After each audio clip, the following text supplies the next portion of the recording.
నేను మరో 50 గంటల పాటు ఈ శవపేటికలో సజీవంగా సమాధి చేయించుకుని ఉంటాను. లేదు బాయ్స్, పాతేయండి. నా శవపేటికలోకి స్వాగతం. ఇక్కడ కెమెరా, అక్కడ కెమెరా, అలాగే నా పాత్ర కింద ఒకటి ఉంది. ఓ ఆపండ్రా. సరే మేము సిద్ధం. బాయ్స్, నా మాటలు వినిపిస్తున్నాయా? బాగా. నన్ను సజీవంగా పాతి పెట్టండి. అలాగే. చాలా భయంకరంగా ఉంది. ఓరి దేవుడా. పైన మట్టి పడుతున్న బరువు నాకు తెలుస్తోంది. Hi body. హాయ్. ఇంకా ఇదే చివరిసారి నువ్వు బయటున్న మమ్మల్ని చూడడం. సర్లే.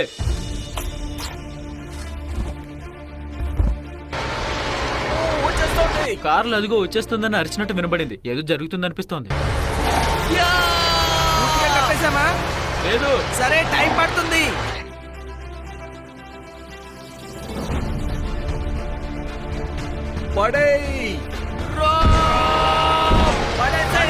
చూడు, ఇదిగో పడేసా.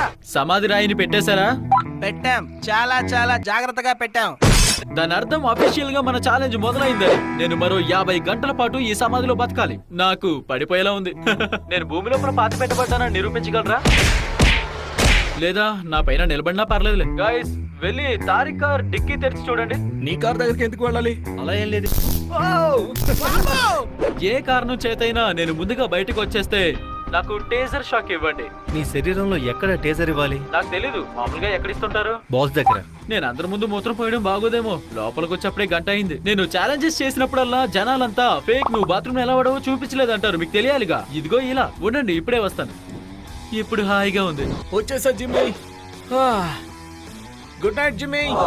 లోపల ఉన్న జిమ్మీ ఎలా ఉన్నాడో మాకు ఎలా తెలుస్తుంది అనుకుంటే, ఈ ఏసీ అతని శవపేటలోకి వెళ్తుంది. అలాగే మేము అతన్ని మానిటర్ చేస్తూనే ఉంటాం. అలాగే ఒక డాక్టర్ అందుబాటులో ఉంటారు. అతను బానే ఉంటాడు. అతన్ని టేస్ట్ చేసేదాకా.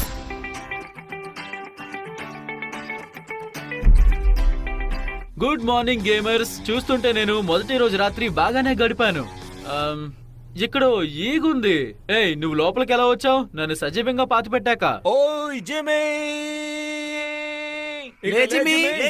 గాయ్స్, ఇప్పుడు మధ్యాహ్నం 1 గంట అయింది. నేను లేచే ఉన్నాను. మాట్లాడితే మళ్ళీ మళ్ళీ చెప్పి చిరాకు తెప్పిస్తారు. ఓకే, నాకు టాయిలెట్ వస్తుంది. సమాధి పైన వస్తున్నా. అస్సలు పోయడానికి వీల్లేదు. ఒకవేళ అది నా సమాధిలోకి వచ్చేస్తే. క్రేజ్ క్రేజ్ సమాధి మీద పోయొద్దురా. హే జిమ్మీ, నీకు వినిపిస్తోందా? వాడు నా పైన పోస్తున్నాడా కారు? ఇది టేజర్ శబ్దం కంటే చిరాకని శబ్దం. నువ్వేం చేస్తావు బాబు? నువ్వు గొయ్యిలో ఉన్నావు. ఇంకా నీతో మాట్లాడడం అవ్వదు. బాయ్. ఇంకా మనం అతనితో డీల్ పెట్టుకోవాల్సిన అవసరం లేదు. నాకేదో ఎమోషనల్ సపోర్ట్ గా ఉంటారు. వాకీ టాకీ ద్వారా ఏదైనా పుస్తకం చదివి వినిపిస్తారు అనుకుంటే వాళ్ళు నా సమాధిపై పోయడం